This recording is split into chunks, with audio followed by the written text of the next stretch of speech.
আগামী 11ই জুন 2026 বৃহস্পতিবার পরমা বা কমলা একাদশী, জ্যৈষ্ঠ মাসের অর্থাৎ অধিক মাস বা পুরুষোত্তম মাসের কৃষ্ণপক্ষের একাদশী তিথি, যা বিগত 3 বছর পর এসেছে, আবার 3 বছর পরে আসবে এই একাদশীর তিথি।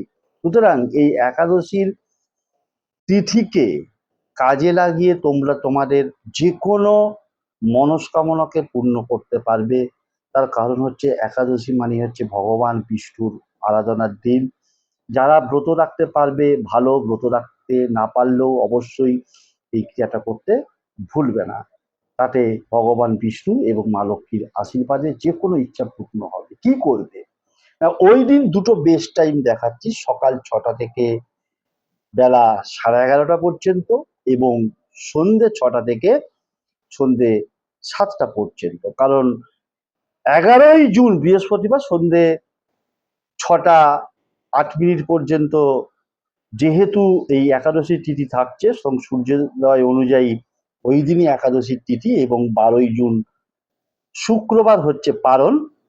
তো ওই দিন দুটো টাইম মেনটেন করতে পারলে ভালো, নাহলে যে কোনো সময়েই তোমরা মা লক্ষ্মী বা ভগবান বিষ্ণুর ছবির সামনে বসবে, পূর্ব দিকে উত্তর দিকে মুখ করে বসে।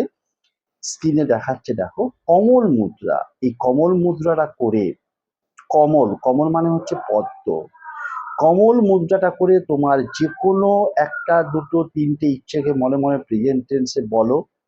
দেখো, তার মানে তুমি এটা বলতে চাইছো যে তোমার যে শ্রদ্ধা, তোমার যে মনের ইচ্ছে, সেটা কমল পুষ্প অর্থাৎ পদ্ম ফুলের মাধ্যমে মা লক্ষ্মী ভগবান বিষ্ণুর চরণে সমর্পিত করছো। ঠিক এইভাবে কয়েক মিনিট নিজের মনের ইচ্ছেকে প্রেজেন্ট টেন্সে বলো। দেখো তোমাদের মনের ইচ্ছে অবশ্যই পূর্ণ হবেই হবে।